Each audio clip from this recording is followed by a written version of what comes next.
Hello, everybody. I'm Sudha Jamthe, and this is our weekly Wednesday.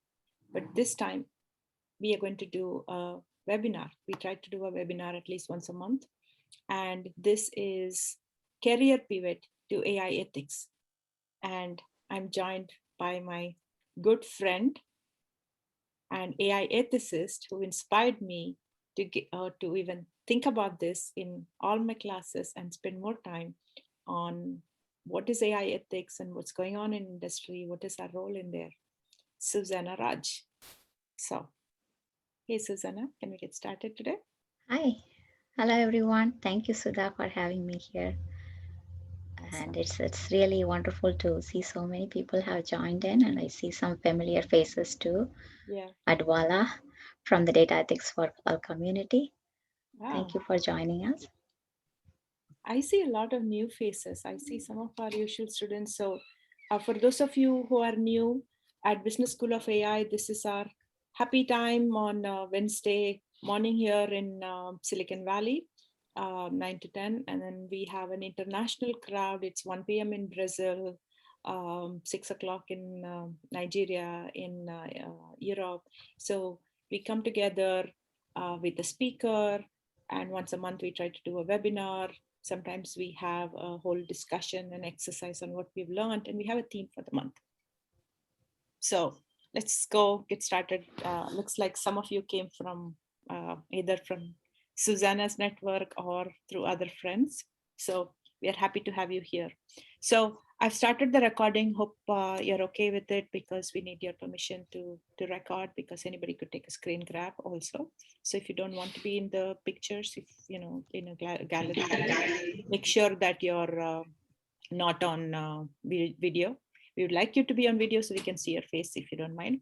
And we'll get into a discussion soon, but if you chat your questions away, we'll make sure we'll get to it. And we have a little slide deck, and we'll share that too after the event. And we will have this, since we are having it recorded, for anybody who's signed up, we'll make sure that we'll follow up to send you the recording. And we want this to be useful for you, so no obligation. So if you find it useful, stay on. If you have to run to something else, feel free to drop off. We don't mind. There's no rules except being nice to your neighbors here. And people here are from backgrounds like you. They're innovators, interested in innovation and exponential technologies, and want to change the world in some form. So be sure to connect with each other. Yeah. Okay, let's get started. I'm going to share this slide deck. Okay.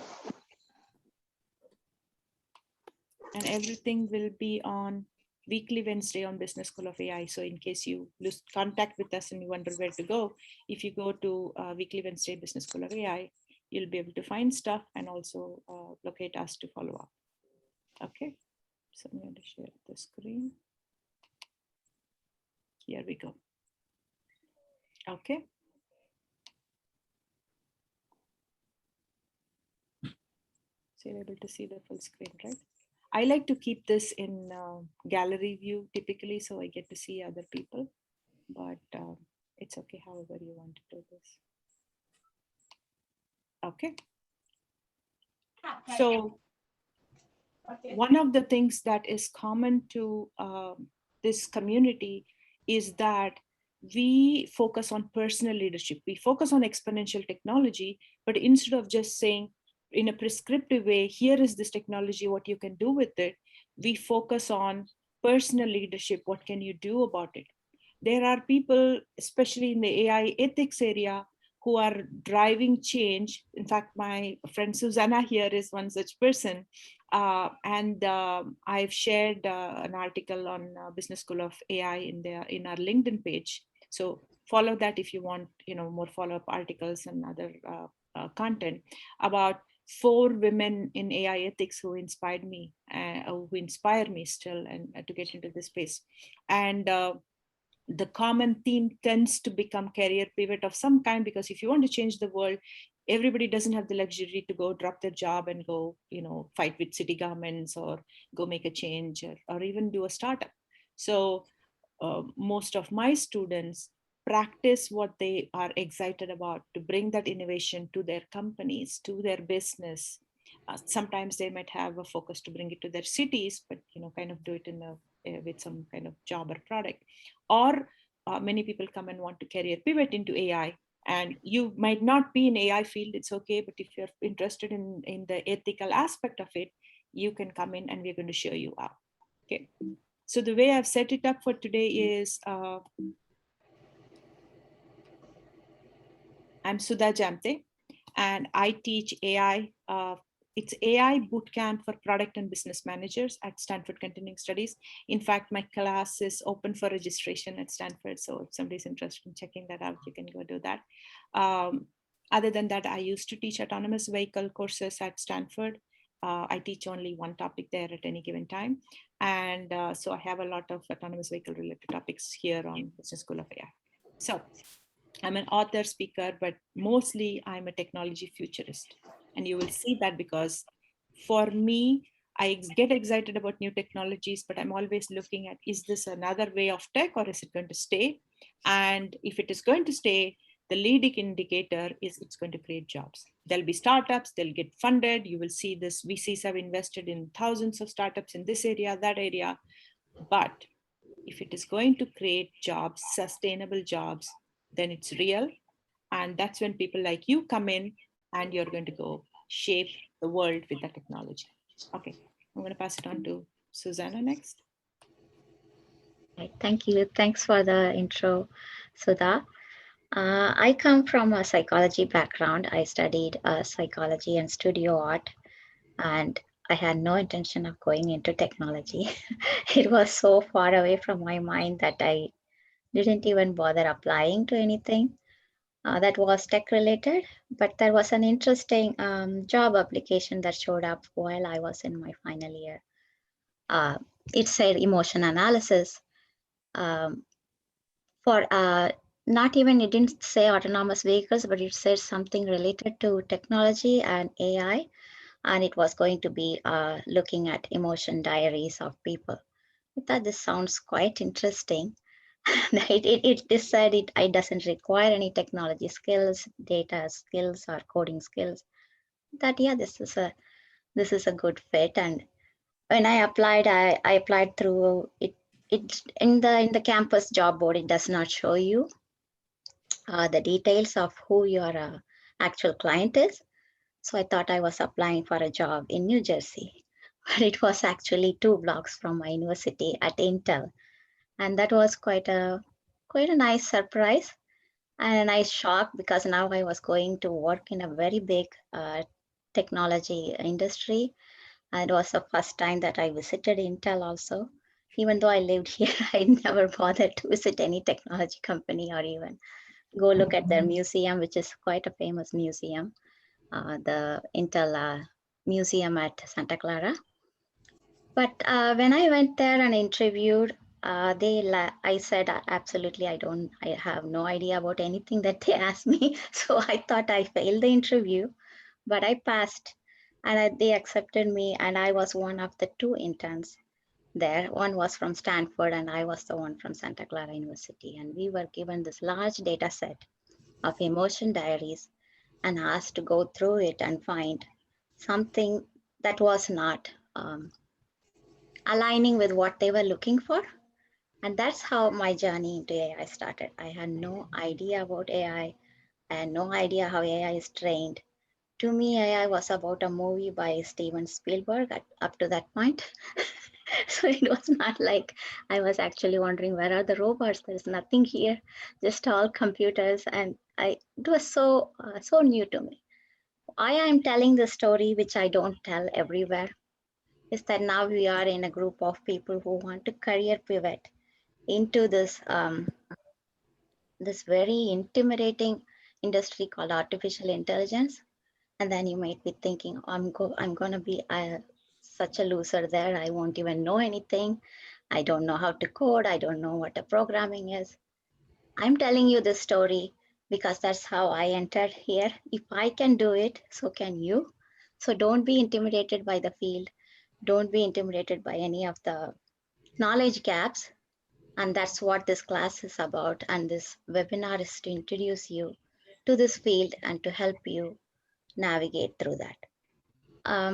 After my internship at Intel, which lasted for 2 years, I became so interested in autonomous vehicles and how emotion behavior is being captured.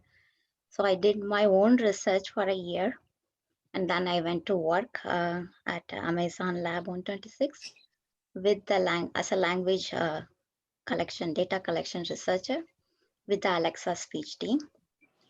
It was a very short amount of time.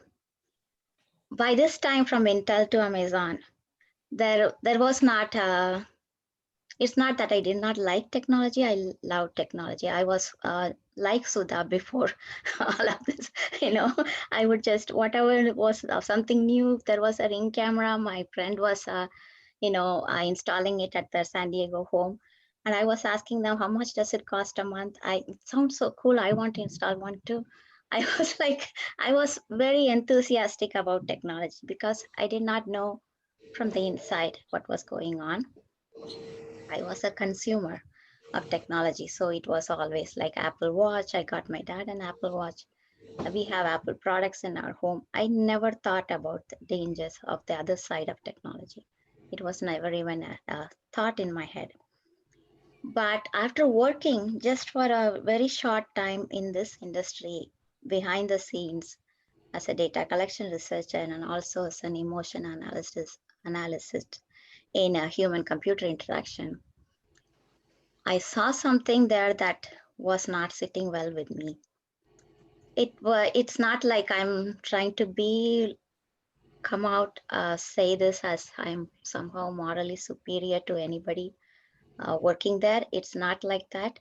It's just that I come from a very strong psychology research background where I was taught the basics of ethics, where I was taught how to conduct human experiments ethically and how to get permissions. And there were so many obstacles you have to jump through, IRB processes, even one IRB form, if you're trying to fill out, it will take you a week to do that. It was so complicated. It was like at every stage you have to think about the participants, think about whether even if they take this survey, will it impact their emotional health?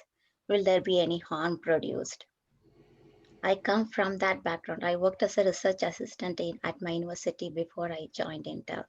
So when I came from that background and when I came to the technology side of it, I saw that this was the largest human experiment conducted on humans without an IRB process. That was really, really scary to me that this was going on very quietly, 8 hours a day, 40 hours a week, in companies all around me, and there is nobody is talking about it. So, and even I did not have the language to talk about it. So I went looking for the language. If I want to actually phrase my journey, that is where I started. I wanted to find the language to actually advocate for this, to say this is wrong, that we need more regulation, more governance within corporate industries.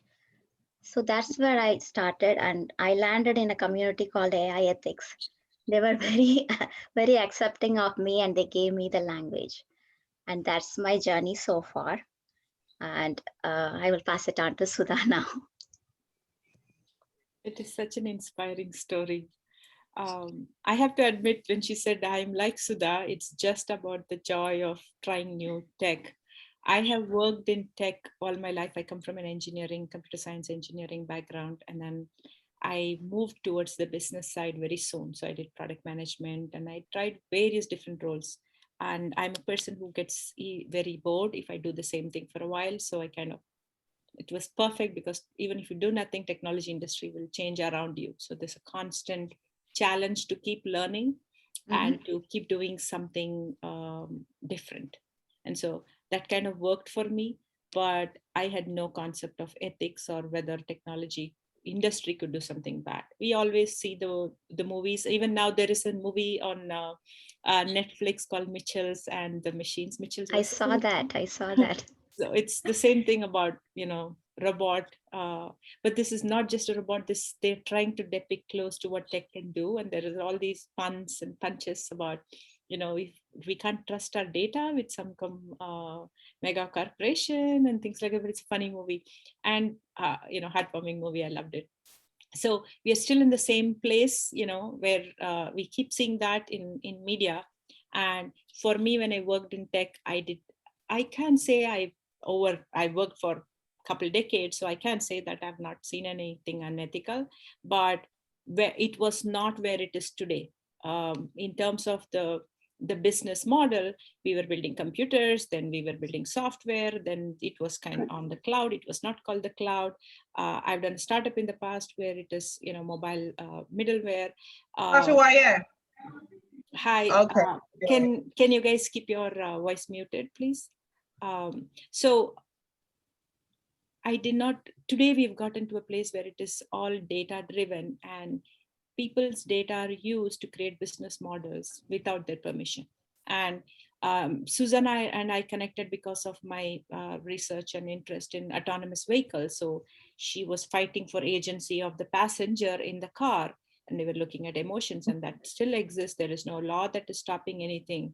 So in fact, in Sydney, Australia, they have cameras like ours in the street, and the street cameras look into the cars, and they look at people, and they do computer vision with the pictures they're seeing, and they see whether a person who is sitting in the driver's seat is texting. So if I have my phone in my hand in California, the cop is not going to catch me, but the camera is going to say, hey, she has her phone, she must be texting, and they catch the person, and then they send them a ticket directly. And then now it is on the person to go and say, no, I was not really texting, and this is incorrect. And I believe it's a pilot they're testing.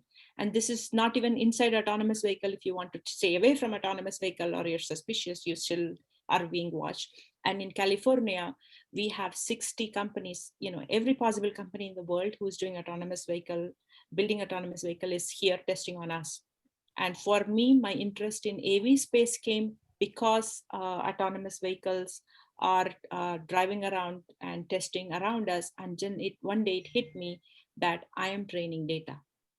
And I did not go the ethical route of Susanna, of how I have no agency and they are watching me in the road, which they're doing anyway outside too, right? But instead, I got very fascinated by how they are not thinking about interacting with humans. So my journey in tech has been in building products.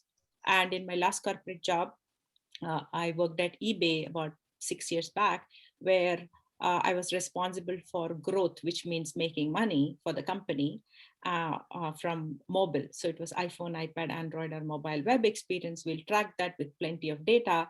And it was a $27 billion business, not million, $27 billion business. And when you go shopping on eBay, Amazon is the big fish. You're not thinking that eBay is making that much money. And we are kind of looking at where the user is coming, where they are clicking, what they are not clicking. And there's tons of AI, and everything has become more AI these days. And at that stage, we had data science and research in my analytics team. And I did not think about this as an unethical thing, even except that they were making a lot of money. There were a lot of different stakeholders. And so I have a very strong background in data. And fortunately or unfortunately, I have a glimpse of what is being done with data, what is possible with data. So that guides my journey and how I teach AI, how I talk about ethics on what is possible. So thanks to Susanna and 3 other people who are in the AI ethics world. In fact, Susanna was the first one. I have to give her credit for it.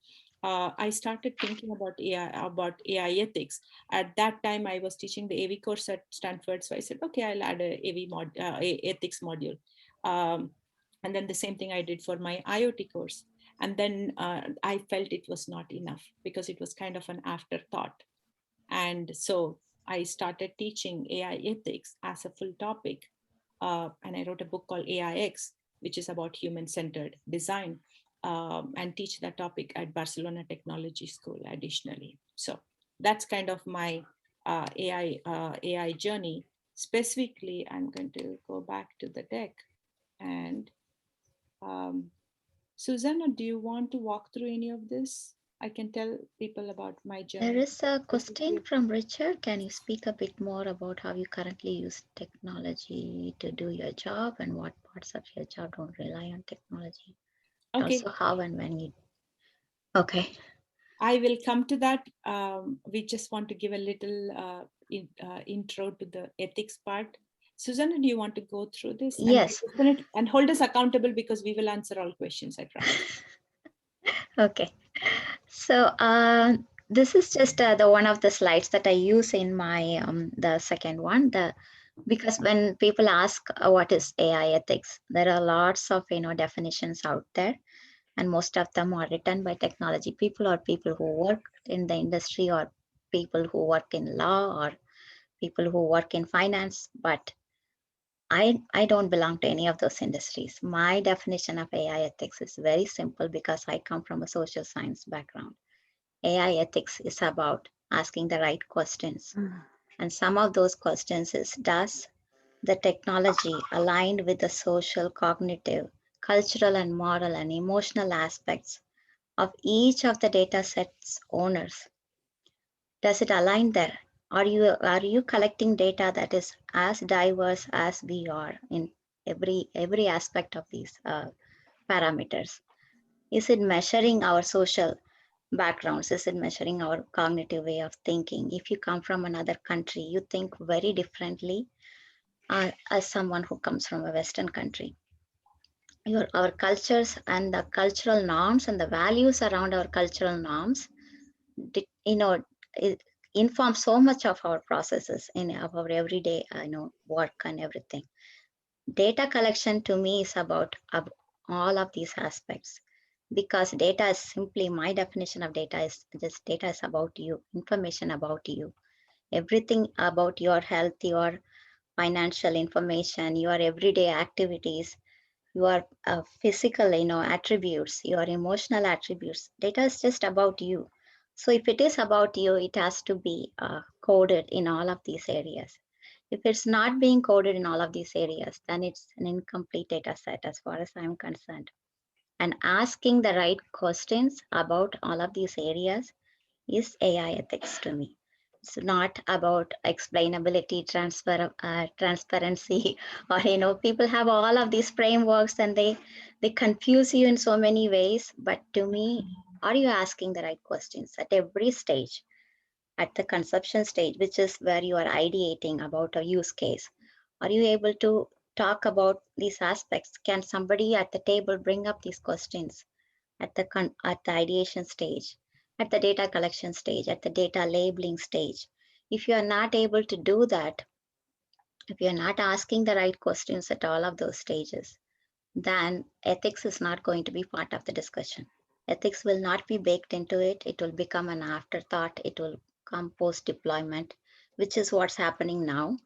Corporate companies have AI ethicists on board, and some of them are not even involved at the beginning of everything. It's almost at the end when the product is about to be launched, they are brought in for a discussion, and it's a post deployment decision. At that point, bringing ethics, asking the questions is not going to do anything. A lot of time and money has been invested and already in developing the product. It's going to be launched. It will be launched with some nice fancy framework around it that says, we asked all of the right questions, but when did you ask them? If you ask them at the end of the cycle, it's too late. And the AI life cycle, Yeah. somebody asked something. No, I think somebody's mic. Okay, so that I believe it should start at the beginning of the AI life cycle and not at the end. So that is my definition of AI ethics. As Adwala is right, it's asking the fundamental questions. Yes. And that's what philosophers and that's what social scientists do. When we are at the table, we don't want to be brought in the middle or at the end. We want to be brought in at the beginning, because then from the beginning we will be asking those questions. We will not be speaking only to the demographic that you are building the product for. We will be asking other questions, other use case scenarios, because our background is that we are trained to ask questions for entire humanity. We are trained to think of entire the human behavior life cycle. We from child development to the day you die. That's what what a psychology student studies. For 4 years, the first year you study child development, and by the time you get to the last year of your, you study geriatric care and legacy life cycles. So we have, have this understanding of human behavior from beginning to end. So we have this ability to ask questions at the beginning. I think AI ethics is about asking questions at every part of the product life cycle, AI life cycle, but mostly at the beginning. So it's That is my interesting. short definition of AI ethics. It's very interesting because in my business classes, I say this exact same thing without ethics. So we are going to be a fun combination. We actually have a course on the same topic coming up soon. We'll tell you towards in a little bit about it. The fact that you hear from two of us, an engineer turned product manager, grown a conscience person, to somebody who's a psychologist, and when we come and talk about data and how data needs to be without any bias and representative of all customers with enough diversity in the entire machine learning development cycle, we agree on it. And in real industry, it is never done just by the engineer or the product manager or the quality tester or the business person or business development person or somebody who's interested in growth and just looking at their country and saying how much money is this product making for my country. So there are going to be multiple stakeholders, and other than that there is HR and legal involved who are saying how does this company run, and is it representative of the is there enough diversity? If they do it well because they are good people, or they do it because there is compliance and law, it doesn't matter because they still have to do it. So when Susanna was talking, I just realized one thing. So I'm going to ask you a question and you can answer in the chat. So autonomous vehicles, the way they are built, and most AI or every AI, the way it is built is it's fed data and it comes with a model, and it's a probability, and it's the AI solves only probabilistic problems. So it's making a decision and saying, is this a human? Is this a car? Can I continue driving or should I stop? That's how accidents happen. And so AI is never 100% sure. So even if the best developed AI can be 99.99% sure, and then when it meets the real people on the road, it is still making a prediction. And if it is not trained for me, that's what happened with Amazon's HR product, AI product, and they were filtering women out because the training data set had more men. And so when women were applying, they were not given even the consideration for the job. And eventually this came out, and then they backed off from it. This has happened even for facial recognition system from many of the top companies. In fact, the facial recognition system in the world is done by total of 6 big companies, just 6 big companies. It's called Big Six. There's a book called Big Six about it. So the one thing is the job, and I promised we will talk about jobs because this is about career pivot. The jobs are during the development cycle, where Susanna was saying, how that you need to be involved right at the start and ask questions. And there are jobs there. So could be product managers or could be the engineer being sustainable and the business person, everybody else, right? Or there could be, and there are jobs there. They are not called AI ethics in the title in any form, right? Sometimes it's called responsible AI, but that's it. That too, when they say responsible AI for an engineer, it is called explainability, which is basically creating transparency on how the AI is making decision. So Uber got sued because one of the drivers was fired because they said you have a bad rating, you're a bad driver. And the driver sued them saying, I'm a good driver, show me your rating and tell me how your AI makes this decision. And we don't know what came out of it. This was sensationalized as this is the first time somebody is suing an algorithm, which is not true. But our court system, everything in kind of, when you go and apply for a loan, all those are done by AI, making a recommendation. In fact, one of the things we do in our class is show you a data set, and we try to do a real lab instead of just telling you stories. So we show a real data set where you can actually see whether there is bias, and there are tools which can find out if there is bias. So I've seen the engineers who want to be ethical saying, okay, teach me those tools. And that's what I teach in my big data class. And we will bring that to the AI ethics class too. In fact, Susanna does a fantastic exercise. If anybody is interested, you can put it in the chat and I will be sure to follow up. She did a whole 2-hour session, right? Twice you have done that, and one of them was completely walk through multiple data sets to find out how do you to see bias. And even if you don't, it's not just about technology, but I've seen people feel intimidated about data, and you have to be comfortable with data. You don't need to do stats. In fact, even in my AI classes, I have this concept called no code AI. So I don't believe everybody needs to be an engineer. Since I came away from being one, I believe that everybody else other than the engineers, when they get into the game, is when the technology becomes, they start scaling, starts thinking about customers. So I have a chat question. Give me answers, your thought, because this is about asking questions and your imagination, right? So one of the AI ethicists that I respect, her name is Anna Chibunitsu, and she came up with this. One of the things Susanna said is, when you're thinking about building technology, it is looking at data, there is a cultural aspect, and there is all other social dynamics to it, right? So the self-driving car today is built such that it could be 99% sure that it's not a human. If that 1% it makes an error, it will hit that person. And if I'm not in the training data set, or people like me are not in the training data set, it's not going to do that. So the question is, if we had Eastern philosophy like Buddha was, if you're looking at Buddhist philosophy, um, how would the self-driving car be designed differently? And Buddhist philosophy says, don't hurt anyone, don't kill anyone.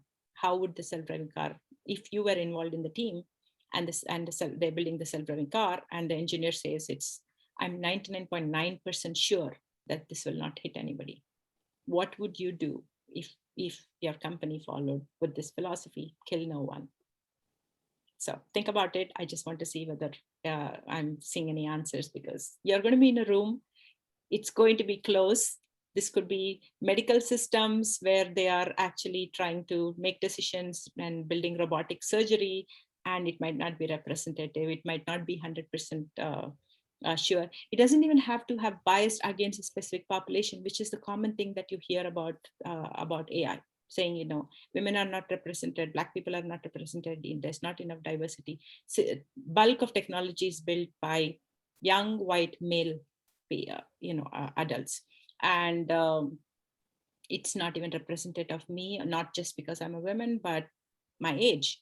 And it doesn't, they don't think about certain things a certain way. So when I talk to Alexa, I can see quirky answers, but if it's going to be a life-threatening situation, it behaves differently. And there is technology which says, hey, we are going to provide support for elderly people to make sure that they don't have a fall when they are at home, and the devices can monitor. So it's in every realm. The thing with AI is it's in every possible industry, in every possible realm.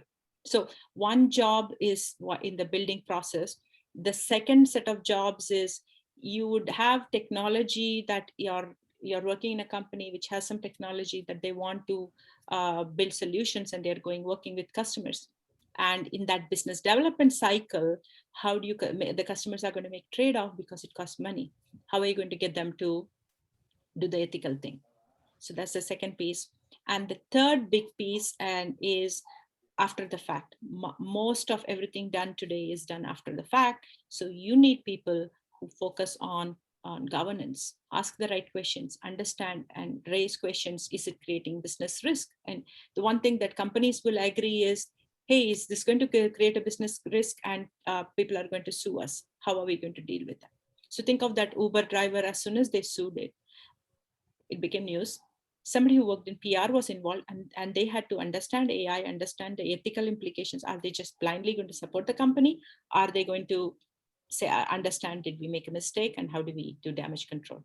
Or there's going to be a legal person, definitely. The legal team is going to say, what happened here? Are we in the right or wrong? It's going to cascade through the whole company back to the engineer, and they are going to say, we don't know. Because once they build the AI, it's a black box. And when it makes a decision, even the data scientist who builds it cannot say when the AI interacted with this particular human, what part of the brain did it trigger, and it actually made the decision. So they could run the AI back and see what it does, and it would give them the 99% result because it's representative of them who built it and not the person who's suing them. So it's very interesting cascade effect. So legal, HR, compliance are three different departments who are totally involved in AI ethics more than anybody else in companies. And so there's new jobs, there's of chief data ethics officers. So when I called it career pivot, my thinking is it's not a new job. So when social media came, there were a lot of young people from who were used to social media, who came in and they were given the jobs because they were natural to do that. But with AI ethics, you can bring your job and skills from wherever you're coming in. And if you're working in general diversity roles, you have to know AI. You now have to have that as one of the things in your toolkit. So I want to go back to sharing our slides because we put together a lot of slides, and I don't want to miss out on giving you that one second. So I want to see whether people have comments, answers for the question. I think one of the, yes, Kritika, and there is some another person are actually asking a couple of questions and or maybe having a discussion. So I believe Kritika, if I'm right in pronouncing your name, you said that you are not able to understand AI ethics in the context that I described. So maybe you can come on board and tell us a little bit about your confusion or discussion that you wanted to raise. Kirtika, do you want to add a little bit more? And then in 3 more minutes, I'm just going to get out of the slide mode because we want to show one more thing, and then we'll open up for questions. I think that would be better. Yeah, okay. And I'm seeing, so we'll field the questions in just 3 minutes. Bear with me because we promised this as a webinar and we're showing slides and then we are kind of not giving you the slides is not fair. So the one other thing, is this view all right, or I need to go to full? Okay, so I focus on AIX, which is about human-centered interface. And I kind of fell into that as I started thinking about ethics, and I realized it is all about people. For me, I think of data as customers, and that's how I was working on how do I optimize it for customers' experience? How do I optimize it so that I can manage the customer touch points in the funnel, or how can I cater to this customer's product experience as a product manager? So it was always customer, but I was not thinking of the customer with my humanity. I was thinking about it with my excitement for technology.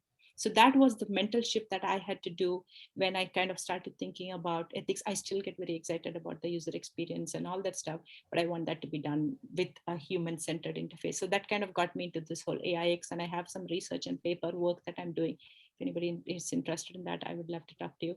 And always I'm looking at where's value creation from data, because data means different things to different people. And there are compliance and privacy laws, and we'll talk a little bit about that when we in our courses called GDPR, which is about protecting privacy of the user, getting permission, getting their consent, but there is no clarity on who owns the data. And the thing with when we think about ethics is, you might get the user content, you might collect the data, do everything in terms of compliance, then you might find a new use for the data. Now when you combine that data with another partner and they bring some of the data, so suppose I have data about your about how you're using the product, and a car company says, now I can give you location data exactly where they did this when they were crossing a target. Now I know more about the customer, and there is a concept in AI called inference versus reference. And if you go to Business School of AI and click on Women's Planning, we have 2 minutes videos from women on variety of different topics. These are women experts. They are experts, and it was women's planning, so they happen to be women, but they are the experts in the field. And there is one on AI, which was about inference versus reference. So the way AI is built is when you don't have data about a specific population, what they do is they actually fill in data with people like that population. So if they don't have, if I am, and me and Susanna are early adopters and users of technology. Richard, this goes back to your question of how do we use technology? We use technology because we love technology. And when we are building AI, if we do not have a representative data of a population, we fill in with people who are like those people. And it's not going to be 100% correct, but it's like stitching in. And eventually, when that person comes in, the AI tries on them and says, okay, this was wrong. I learned from it. So AI is called a learning AI. So autonomous vehicle, I've spoken a lot about it. That's my other area of research. I want to show you this video to get out of this share mode. This was done in Stanford, and they wanted to see how humans interact with autonomous systems. And instead of creating a new one, and they made it look like an autonomous trash can, they took a Roomba robot and they put a trash can on it and made people interact with it. I'll show you in a minute. And talking of human-centered interface, we are genderizing the AI, we are humanizing the AI when we build it. So this is a security robot that is roaming around in our malls in San Jose, and it's a very famous one. It's actually a security robot which is on the periphery of tech companies. If you go to the mall, it's watching us. It is doing anomaly detection for what it thinks is incorrect behavioral pattern. And it's going to think I'm a thief and go tell the cops, or it's going to say anything about me and I don't know what it is doing.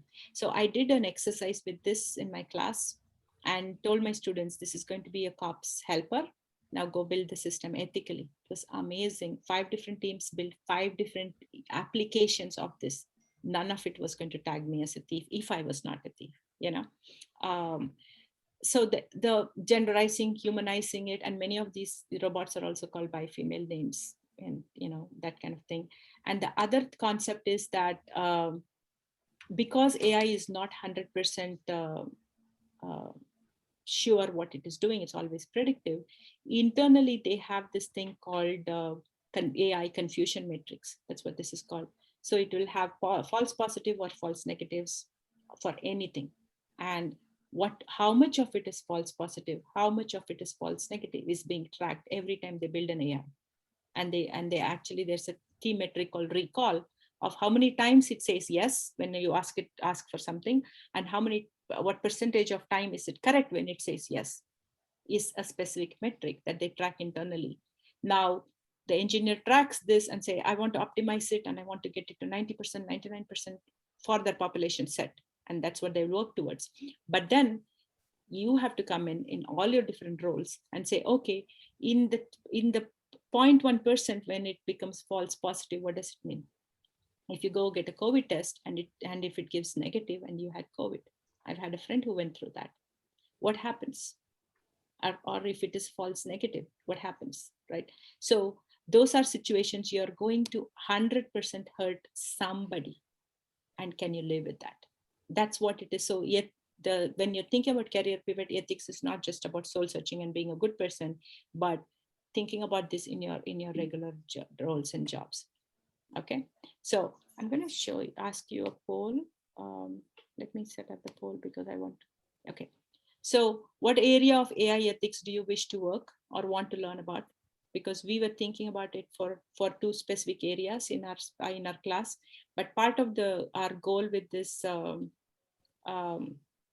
webinar today is to get your feedback so that we can adapt our course to work for you. Okay, so I'm going to launch a poll.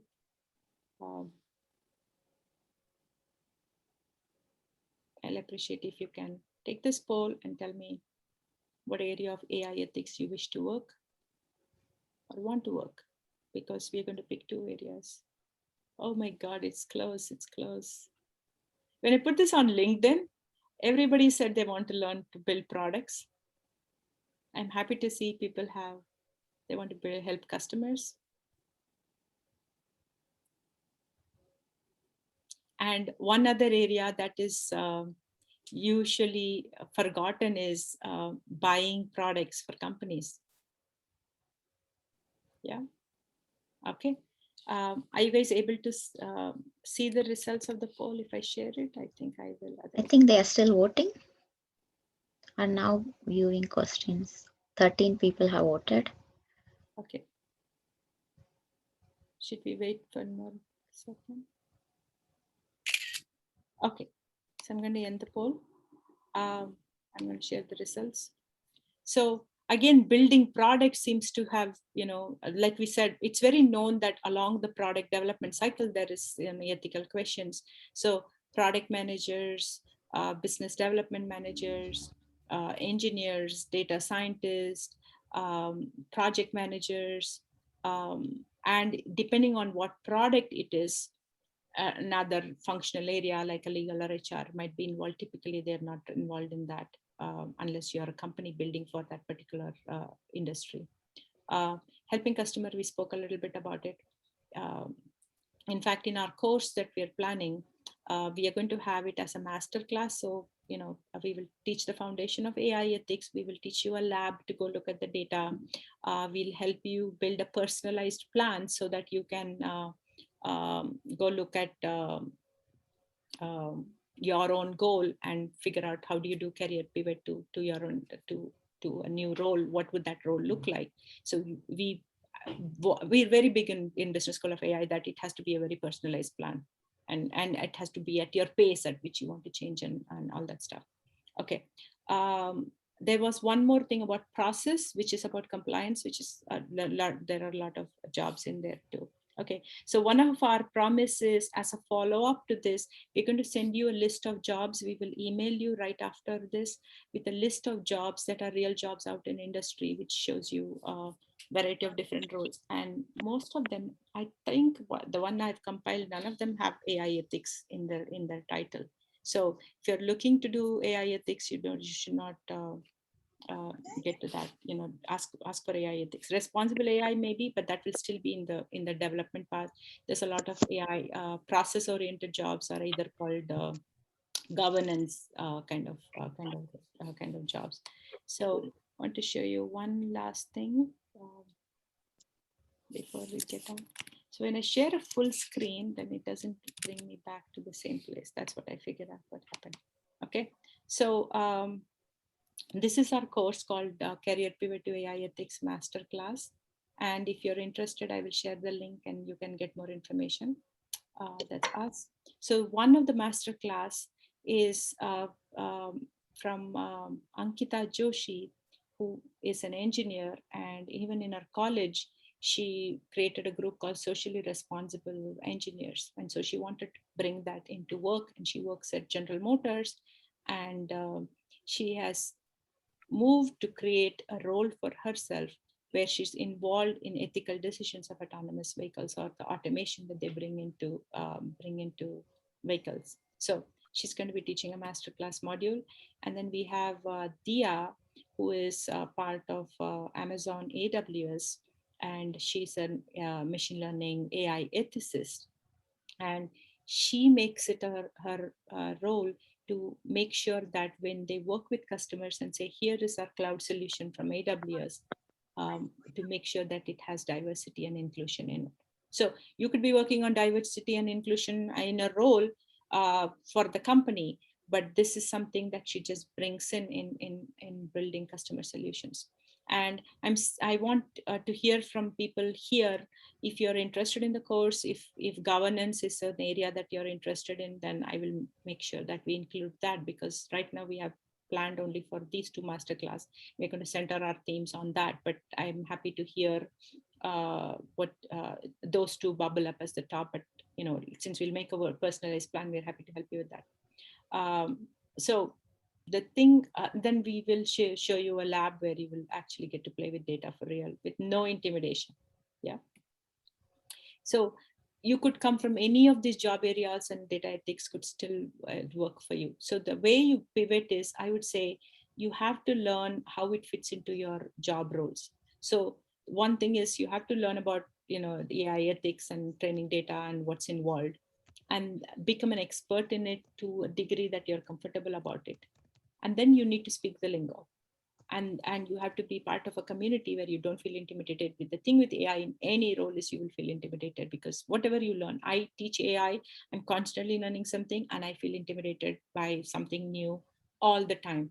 The other day I realized I don't know computer vision as much as I know machine learning, so I decided to go sign up for a tool which says you can do no code labeling of images, and that's an area, and that is also an area where they bring in bias, because when they set up images and they block and they name it, that if the title is biased, it is actually going to leave out a bunch of people and population. So what if it has people with glasses and it doesn't spot people with glasses? Then when they say you can go in only where you wear a mask, if it's not trained for people with glasses, it's going to stop them. So the bias can be in so many areas, it's just amazing. So that is my thing on how you do this.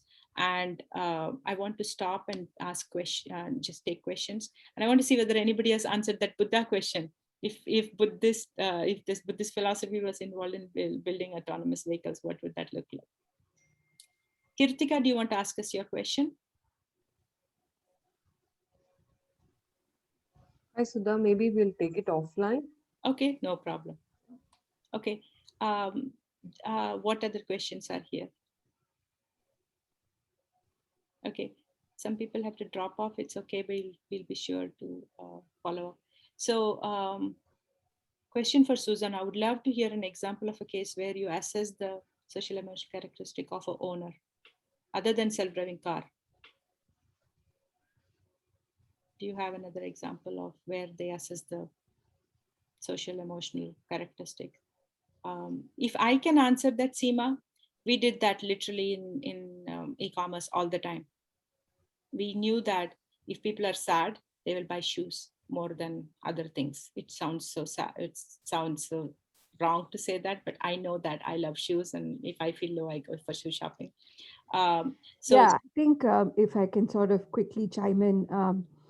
So there is the ethical portion about that too, right? How much of me are you sort of mining in order to figure out what is right for your product? So why do you know that I'm sad? So where is the line? Yes, there is ethics for the product as well, but what about ethics around owner protecting like owner values, if you will? yeah, so that's a very good question, because finally it comes down to values, right? So in your role, whatever you do, what is your value? What is that line that you will not cross? So when they are saying, hey, we are going to collect the emotions of people in the car, and it was not okay with Susanna, she turned around and tried to educate people in Intel, and her boss became her biggest fan. And then she went out to go, find this in other places beyond self-driving cars. And on a daily basis, we are doing that in tech. And it's not just data. It's not like you have to collect in the emotion of the person, but you could infer the emotion of a person. So this whole field called sentiment analysis, which is done all the time with data, which categorizes people as happy, sad, and there are 30 different variables. They bucketize them, and it's not considered incorrect. In fact, every company does that with data with customers. And so where do you draw the line, and how do you say this is acceptable or not? And if you're doing this as a job role, how do you convince your company that you don't cross this? You cannot go preachy. So one of the things when we are talking about career pivot is we are not expecting you to become foot soldiers to go and fight for it, because there are people who have done it. Not everybody has the personality or luxury to go do that. And so how do you do that in such a way that you still don't cross that ethical line? And we have examples of that even among my students. Ananya, what is that? Sudha solution is bike. More peaceful driving experience. This is the answer to the Buddhist question. So the whole concept of Buddhism is you do not kill people, you don't kill a life. And so the entire self-driving car or AI industry is probabilistic and is saying, yes, we will, right? So if they had a Buddhist moral philosophy in the decision making, they would fail the algorithms and say, this is not acceptable. And they have to go back to the drawing board and think about it differently. And then come back and say, okay, now we are 100% certain, we can guarantee with transparency, our model will never, ever kill a human being. And that's how otherwise it will not get compliance and it will not come out. Today it has compliance. And in fact, one of the things today with all the AI is whether it has 60% accuracy or 90% accuracy, we don't know. There's no transparency. So many companies, so one of the job roles you would see with where AI ethics is involved is you could be in HR or legal. That's a very common area where they would say, hey, here's AI and this would help do something. In fact, in the hiring process, a lot of AI is involved. You talk to the AI first to filter whether and you do an interview with an AI and you don't even know it's an AI. It looks like a computer system. You're talking to it and they're recording it.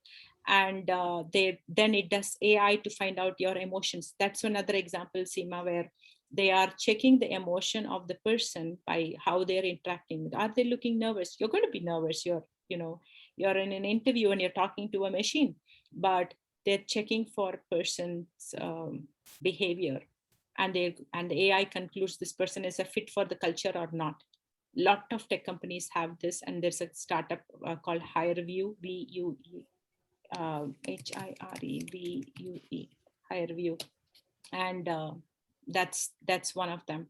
And they filter it, and they just gauge you, and then the whole concept of culture and how you speak and how you react and stuff like that, it's going to come through and be born on a lens that they filtered with whatever data, and they're not telling you have zero agency through the whole thing, and it's going to put you through that.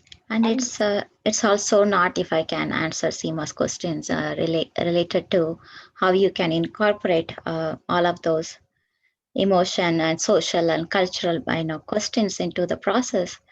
For example, they were trying to train a data set, a model on stress analysis of different people in an AV vehicle.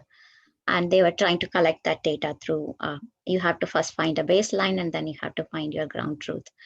So they were trying to collect data, and they were able to detect stress, lot of stress in Asian Americans, especially from the Chinese community.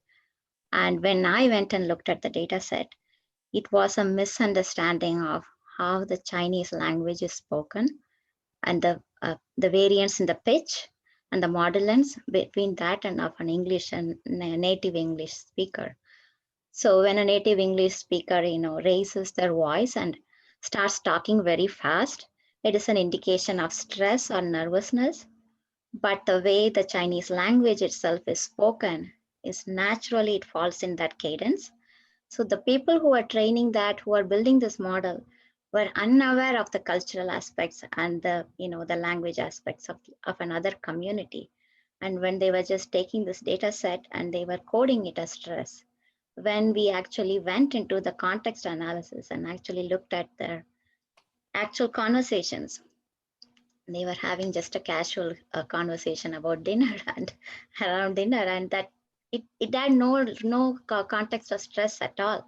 But just if you look at the voice cadence and the pitch variances from different communities, it varies for different languages. For example, the language Tamil I speak, it actually varies. When I'm speaking that, probably my modulation and cadence is very different than when I'm speaking English. So all those things are not taken into aspect, question. So when I meant, asking questions from the social, cultural, emotional, and cognitive backgrounds, it means asking those questions. Are you looking at this Chinese community, this Asian community, and are you studying their language, the way they speak? and what is the actual stress level of an actual Chinese conversation. When somebody is actually mad, how do they speak? How does the pitch and variances are more differentiated? We don't, when you don't have that understanding and when you don't question it, this model would now have been trained to detect high levels of stress in the Asian community. And actually that's what it did. It said, the Asian communities have a lot of stress around dinner time and the American communities don't have that kind of stress. Imagine if a solution or a use case or a product was built on this. It's going to affect that community very adversely, or it may affect the American community very adversely. We don't even know. It depends on asking questions. That's what I meant. AI ethics is about asking questions.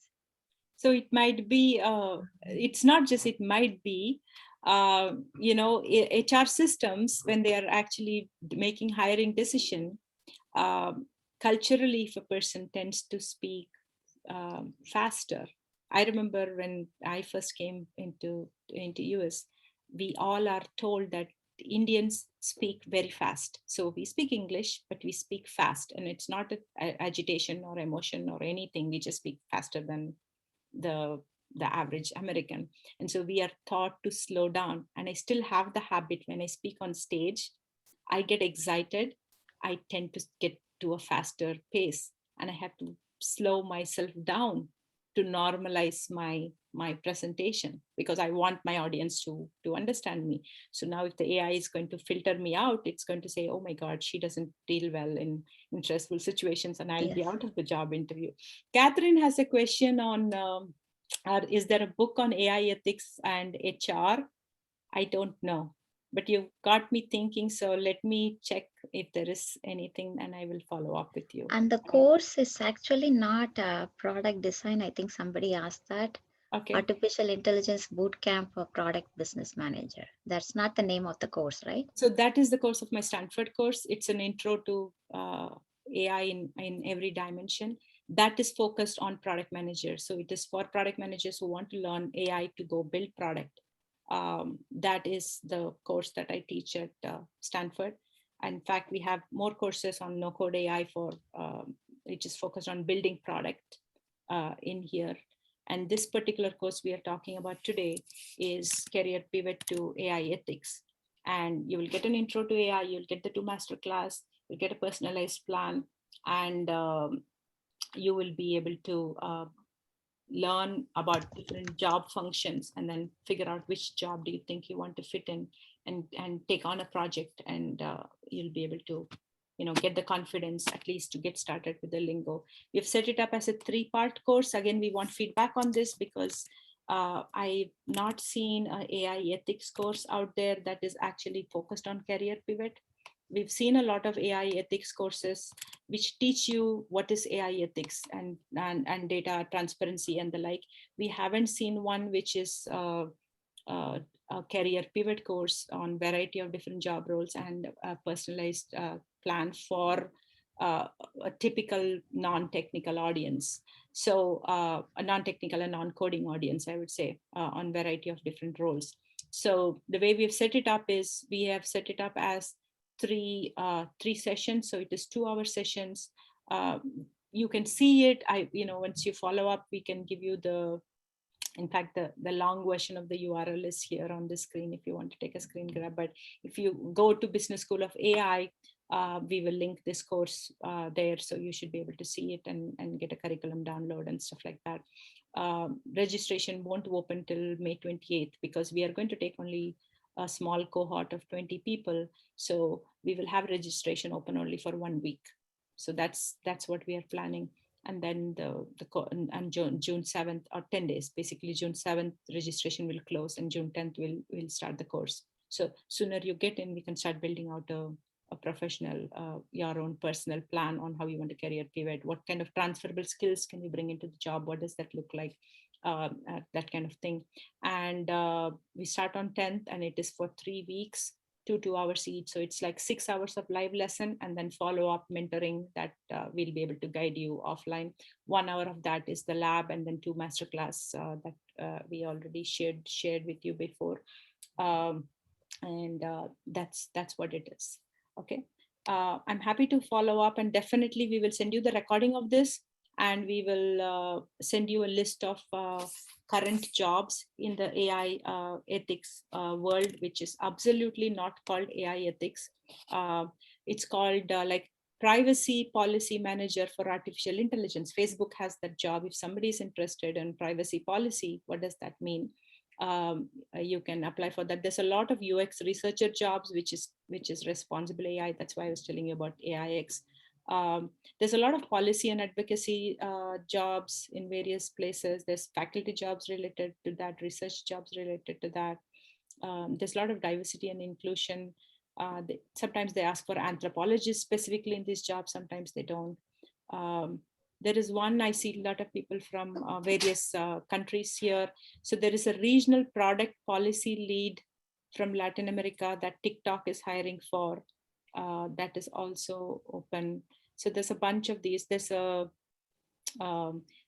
interesting job at the Center for Democracy and Technology in Washington, D.C., which is called Deputy Director, Security and Surveillance Project. The title is so amazing. And this, so I'll send you a list of these jobs. These are real live jobs that you can apply and go through the cycle. At least if you're not ready, at least get started to see what, whether you have the background or the confidence, and then we'll follow up. But either ways, give us feedback, follow up, and let us know if this is interesting for you. At least you're exploring it, or do you see a challenge in getting started? Anything that would be helpful for us too. Okay. With that, we are going to wrap up. Thank you, everybody. I will send the recording. I'm good. Catherine, you have given me homework to find the book for you, and I hope you will have a good rest of the week, and hope to see you again on weekly Wednesday. And definitely reply back. We will follow up with every one of you. Okay, if you have any more follow-ups or feedback for us. Thank you, everybody. Bye.